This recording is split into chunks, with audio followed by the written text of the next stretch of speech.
5 seconds. Under the circumstances, it is only natural, sir, that we should have some measure by which the university education can be coordinated into something which will cater for national unity and for national recovery in the sphere of education. But unfortunately, this bill, with all the fine things that the mover described yesterday, does not attempt to do anything.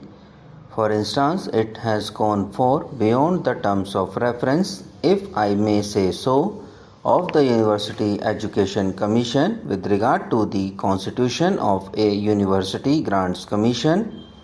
From the very little, it is obvious that the University Grants Commission will deal with the allocation of funds that will be permitted by Parliament for educational purposes.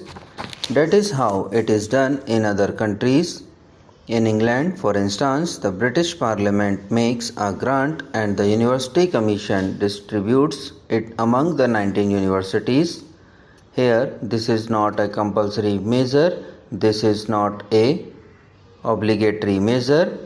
Now, that is not the way to organize education even at the university level. Sir, I quite agree that universities should maintain their autonomy and they should be independent bodies, and their purpose in our society is that of, say, the Supreme Court or the independent judiciary in the sphere of individual rights. They stand for academic freedom. All these things are essential for a university organization, and all these things can be done by better coordination and better control by the central government. But the question is, does this bill, as it has been presented to us, now make any attempt for, or does it even make provision for attempting these things? My humble opinion, sir, is it that it does not. To begin with, sir, it has gone far beyond, as I said, the duties imposed on the University Grants Commission by the University Education Commission itself. Secondly, it has failed to understand the reasons why there is a fall in the standards of education and the reasons why there should be a coordination of efforts and for determining the standards of teaching and examinations in our universities. Sir, the standards of teaching and examinations can be maintained only by the university itself. It is not legislation that determines the standards of a university. It is not the inspecting bodies that determine the standards of a university. The standards of a university are determined by the teaching staff, by the university authorities, by the academic bodies, and by the morale of students, which also depends upon those factors. Now, there is nothing in this bill, nor is this the kind of a bill which is needed to ensure these things. Already in this country, we have other educational bodies. We have from time to time our vice chancellors' conferences, we have the inter-university board, and we have the central advisory board of education. All these bodies deal with the provisions arising in universities, the problems arising out of this amorphous growth without any rule or without any order or without any plan or without any design or without any policy. Now these things have not been dealt with by these advisory bodies.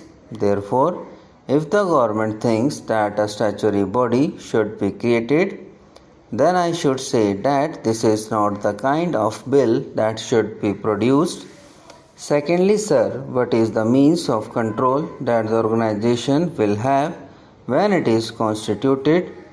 The means of control is finance, and finance that it has is very, very inadequate indeed, as it is evident from the financial memoranda. Now we may agree that the University Grants Commission is likely to get huge grants, as it should, in my opinion, because one recalls the statement made by the minister in the British Parliament after distributing £12.5 million to 19 universities. He said, if there is a demand for university education, I will not hesitate to grant more funds. There should be the spirit in which our Parliament should work with regard to the encouragement of university education. Now there is no obligation on the government to supply funds, nor is there any on the universities to apply for funds. Mr. Chairman, sir, the speakers who have preceded me have given a very grim picture of the economic situation, employment situation, and a very depressive situation of the country. I am glad to know that Shri Vasant Sathe was speaking in 1979 in favor of this sort of a bill, and I am very glad that he has again contributed to the debate in a very constructive manner. Well, we have figures galore, statistics galore, but figures and statistics would not solve our own problem. Every year, the figure of 8 million unemployed is added. We are sending rockets into the sky, but we are not spending enough money for the poor and the needy people of the country. We have made serious mistakes in various fields, as has been pointed out by Shri Vasant Sathe.